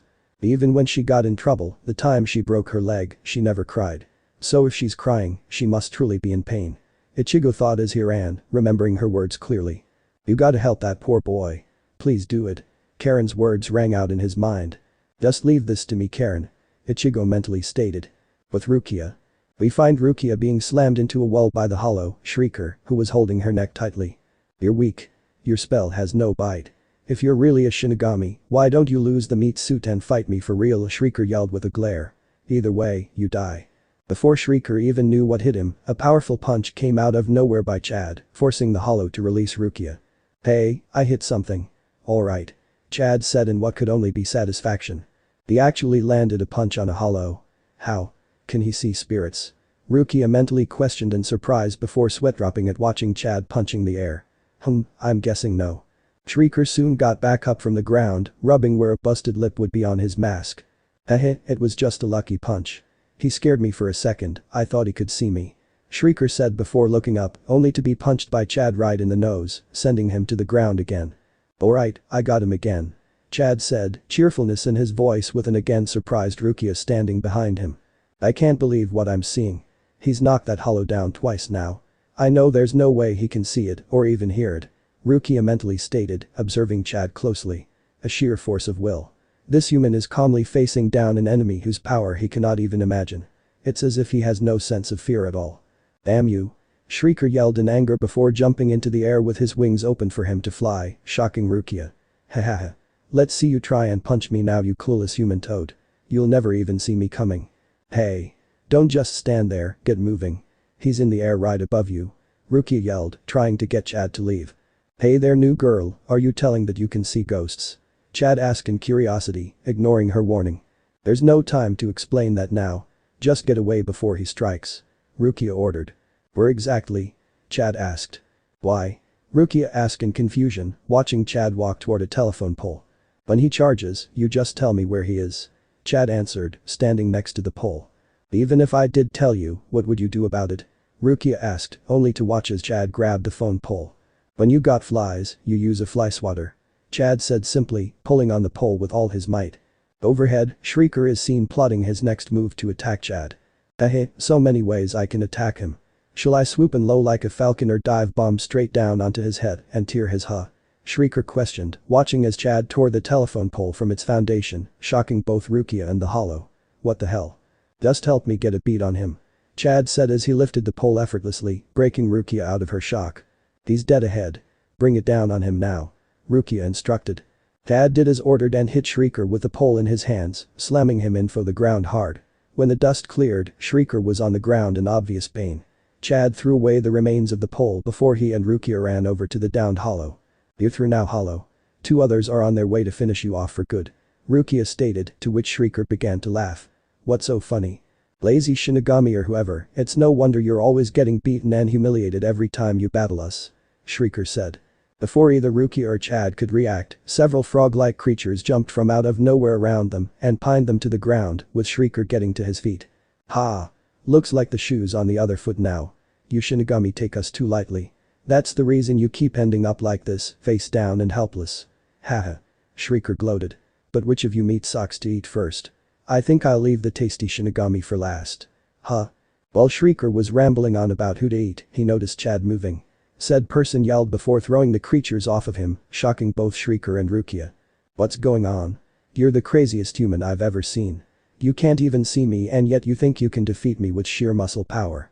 I'm gonna enjoy eating you. Shrieker yelled before dodging another punch from Chad. Damn, he almost connected again. This one has pretty good instincts. Over here Chad. Kick the air right above me. Rukia instructed, to which Chad did without hesitation, knocking the creatures off her. Another lucky hit. Shrieker yelled as he flew off with his creatures jumping off too. He's not there, he's up in the air again. Rukia yelled to Chad, who was punching nothing but air. Oh. Chad said, turning back to her. And anyway, I think I have a plan. Rukia stated. She had Chad pick her up and hold on to her legs and feet, though Chad thought it was very questionable. Hey new girl, if you ask me, there are some problems with this plan. Chad commented. Don't worry. Combining your brute strength with my intelligence is our best chance here. Rukia stated. You must be smart, cause this seems really stupid to me. Chad said, not sure what to think of the short girl. Let me do the thinking for the both of us. I'll tell you where he is and you aim me. Rukia instructed while spotting Shrieker in the air. There, at 4 o'clock. You mean like this? Chad asked, aiming toward Shrieker's left side. More left. Just a little farther. Rukia ordered, Chad aiming over Shrieker's right. No, too far. Back to the right. Down a little. There. Get ready to launch me. On my mark. Steady. Fire. You can't reach me all the way up with a telephone pole, so whatever you're planning is hush. Shrieker trailed off, watching as Rukia was thrown towards him, much to his shock. You're through now? Rukia commented with a small smile. You're right Shinigami.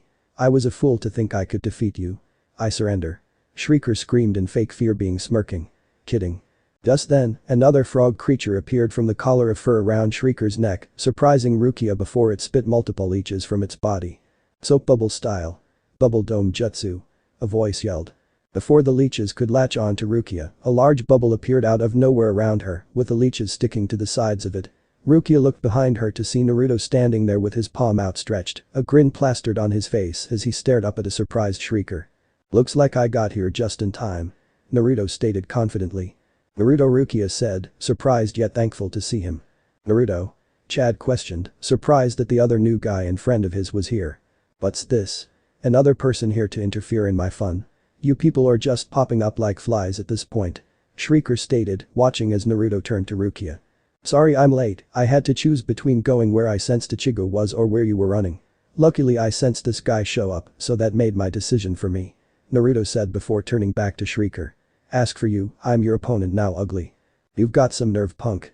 I don't know who you are, but I do know what you're about to be. Dead. Shrieker yelled before sticking out his forked tongue and releasing a frequency that caused the leeches on the bubble to explode, creating a cloud of smoke. Hahaha. Looks he was all talk and no bite, just like his what? When the smoke cleared, Naruto and Rukia were completely unharmed and the bubble undamaged. What the hell? How are you two even alive? My leech bomb should have blown you to pieces. Shrieker yelled in anger. This bubble of mine can take worse hits than that. You're gonna have to do better if you want to kill me. Naruto said as he had the bubble take him and Rukia down to the street and pop. How did you do that? Rukia asked, amazed at the blonde's power. Yeah, that was pretty cool. Chad commented. I'd love to tell you both, but we have other things to worry about for now. Naruto stated, getting understanding nods from the two before they looked toward Shrieker, who landed on the ground a few feet in front of them. Well now, you're an interesting one. I must say, you certainly have some skill. However, all you are to me is another meat sack for me to devour.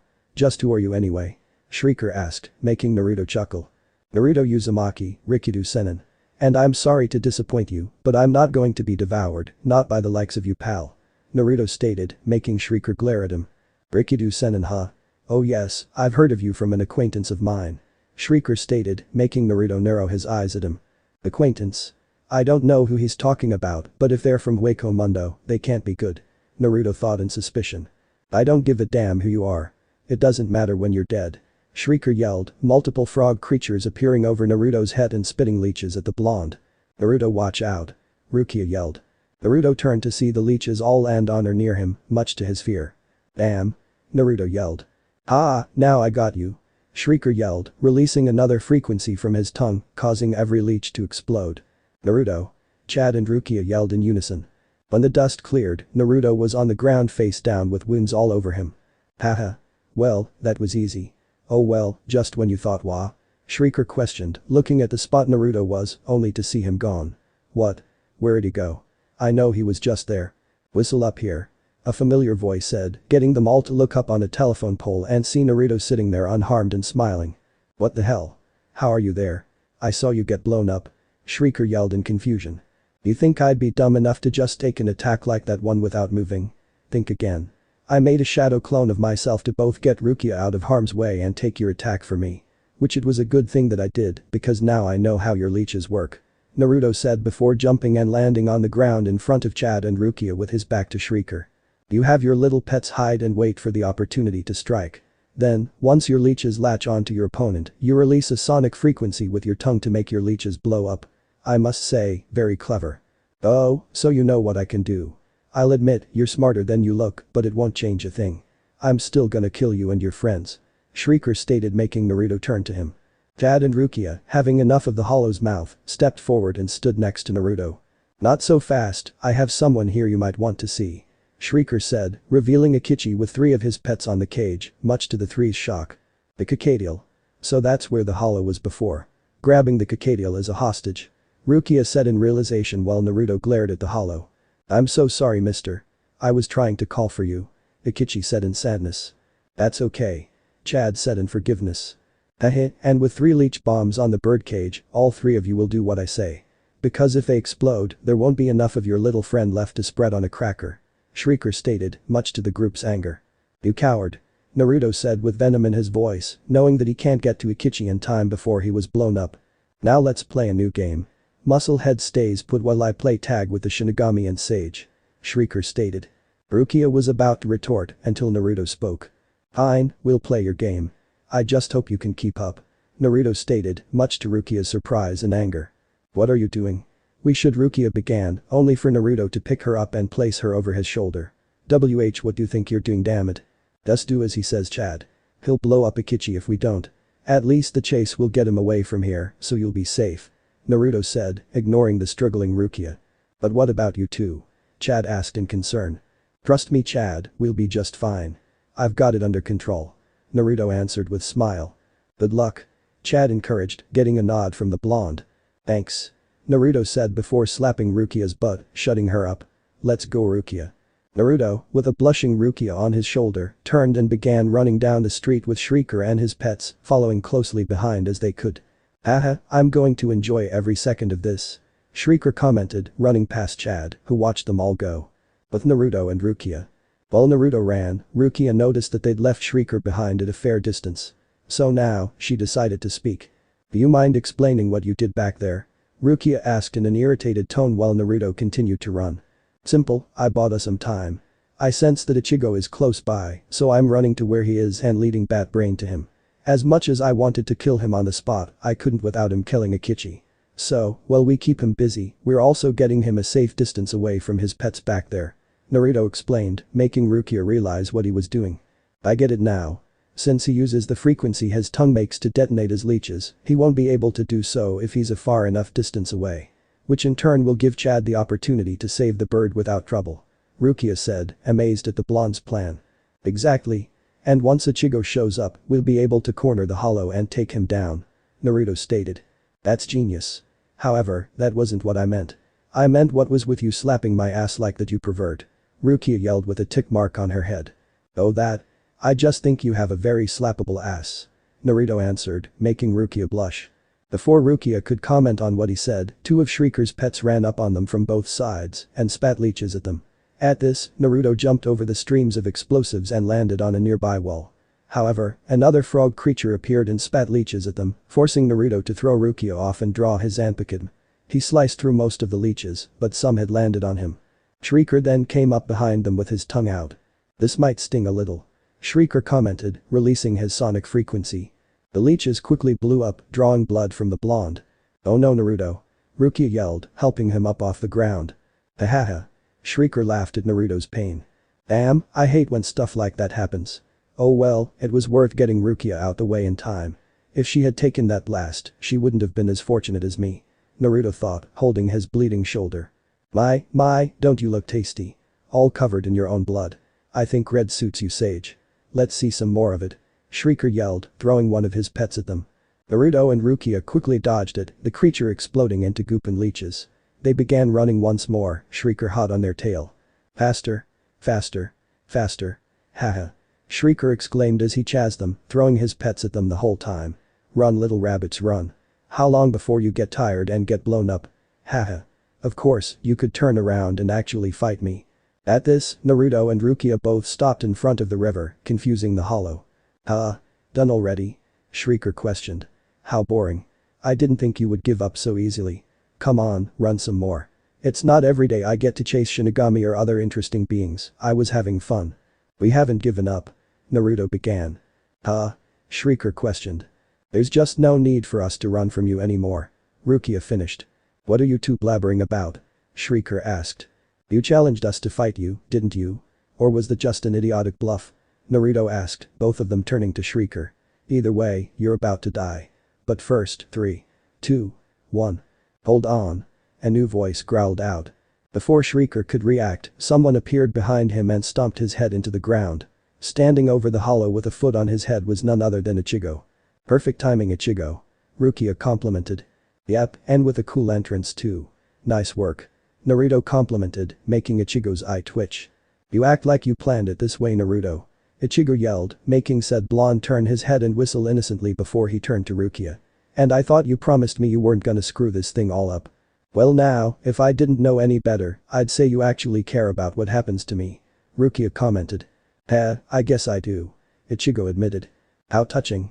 Do you plan to keep standing on my head all day? Who are you anyway? Shrieker asked in irritation, making Ichigo jump off his head and stand in front of him.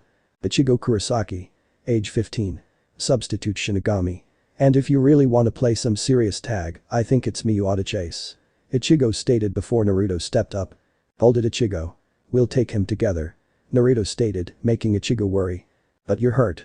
Ichigo commented, getting a smirk as a response from the blonde. Gee, I'm fine. I've taken worse hits than that from an old hag in her 50s. Besides, Naruto trailed off, raising his Zanpakuto in front of him. It's been some time since I last used my Zanpakuto. Substitute Shinigami, eh? Crap, I screwed up. When the two of you split up back there, I should have gone after you. That would have saved me the trouble of having to deal with both you and that sage.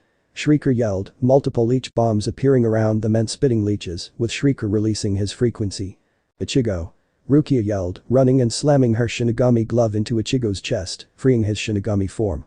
Naruto then grabbed Rukia and Ichigo's body and moved them out of the blast area while Ichigo jumped over it. Where'd you go? Shrieker questioned, not noticing Ichigo above him drawing his sword before dodging at the last second, blood coming from his cut arm. Haha.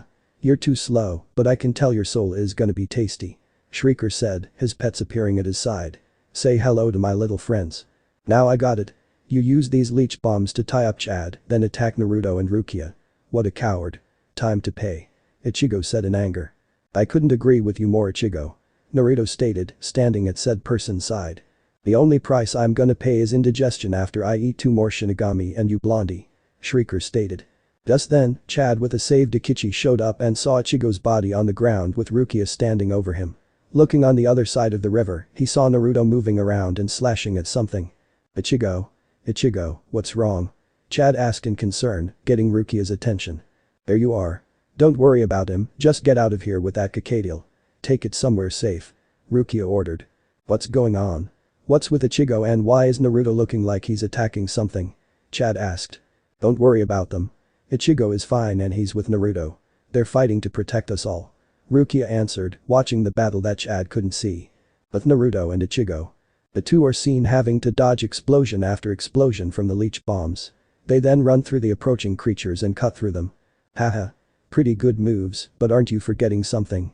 The leeches spilling from their guts are still live ammunition. Shrieker stated, extending his tongue out. He released his frequency, causing the leeches around the two to blow up. Haha. Take that, you rookie Shinigami and old man sage. Shrieker yelled, only for his eyes to widen as Ichigo jumped out of the smoke with his sword raised. Shrieker tried to turn around to run, but found Naruto appearing in front of him. The hollow turned around towards Ichigo, only to find his Zanpakuto at his neck. Naruto followed up by placing his Zanpakuto on the other side of Shrieker's, giving the hollow no chance to escape. He would have finished him, but he wanted to know something, and the look in Ichigo's eyes said the same thing. Tell me, before we slice and dice you killed the mother of that boy inside the Kakadial, didn't you? You might as well admit it, because either way, you're going down. Ichigo stated, surprising Rukia, and though Naruto didn't show it, he was surprised to hear that too. Is that true? Rukia asked Itachi, who looked down in sadness. I'm afraid it's all my fault. I just wanted to bring my mother back to life. Itachi said, close to tears. Itachi said, not sure what to say. I didn't mean for those people to get hurt. If I'd known about that, I never would have done it. All I wanted was just to see my mother again. I'm sorry. Itachi apologized. Wait. Rukia said, getting the bird's attention. So you really accepted such a lie? That if you did what he said, then he could bring your mother back to life? How could you believe that? Rukia asked, disgusted at thought of an innocent boy being tricked by such a sick lie. Because he wanted to believe it. Shrieker answered in glee. You sick bastard. Naruto said, his eyes changing from his normal blue into red with slitted pupils. Yes, I killed the brat's mother back when I was still alive. You might have heard about me. I was all over the TV, the radio, everywhere. I was a famous serial killer. They never would have caught me either, I was too smart. I'd still be out there hunting today, but as it turned out, the kid's mother was my last score. She was a sweet one. I stabbed her 8 times and she ran and ran bleeding, and when she couldn't run anymore, she still tried to protect the kid. I really got off on it. But that's when everything went sour. I chased her onto the balcony and finished her off. Then that stupid kid grabbed my shoelaces. I lost my balance and went over the railing 20 stories down. You'd have thought I'd get knocked off by a snot-nosed kid. Suddenly, I was dead, I was pissed, and I wanted payback. The punk kid was still alive, so I sucked out his soul and stuck it in the stupid Kakadial. Then I made him a deal. I told him if he could run from me in that bird body for 3 months, I'd bring his precious mommy back to life. Shrieker concluded. How could you do that? Ichigo asked. He couldn't. Ichigo. It's impossible to bring someone back from the dead and even more against the laws of nature. This sick son of a bitch used Itachi as nothing but a plaything. Not only so he could chase him, but kill and devour all the people that tried to help him. Naruto growled out, trying to keep his anger in check as he inched his Zanpakuto closer to the hollow's neck, drawing blood. Am I right, you hollow scum? Yes, your boy. And every time he squeals and begs me not to hurt them and quit our little game, I use my clincher. Mommy's waiting for you to save her. Shrieker said, making Naruto and Ichigo tighten their grips on their swords so tightly they could draw blood at any moment. What a laugh, but it always works and he's off running again. Hahaha. Shrieker then grabbed their swords and used them as means to jump back, much to their anger. However, Naruto was lucky enough to cut off his arm. Shrieker ignored the pain though. Nice try, Blondie, but it's time to kill you too. Shrieker exclaimed, throwing 2 of his leech bombs at them, which Naruto cut one while Ichigo caught the other in a deadly vice-like grip, which caused leeches to get stuck on his hand. Your defense is weak, Shinigami. Before the hollow could even think, Ichigo ran at him and smashed a hole into his mouth, much to Shrieker's shock and fear. Naruto normally would have laughed at that, but he was in no mood to laugh right now. Now, he was in the mood to kill the hollow in front of him. What's wrong? Aren't you gonna detonate it now? Go ahead, just do that thing you do with your tongue. Ichigo said with grin on his face, but only got a gargling sound as a response, making Ichigo frown. Well, if you aren't gonna use it, I might as well take it from you. Ichigo then pulled his hand out and ripped Shrieker's tongue out of his mouth along with it, much to the hollow's pain. Before he could think or even speak, Naruto appeared in front of Ichigo with his Zanpakuto raised over his head and brought it down.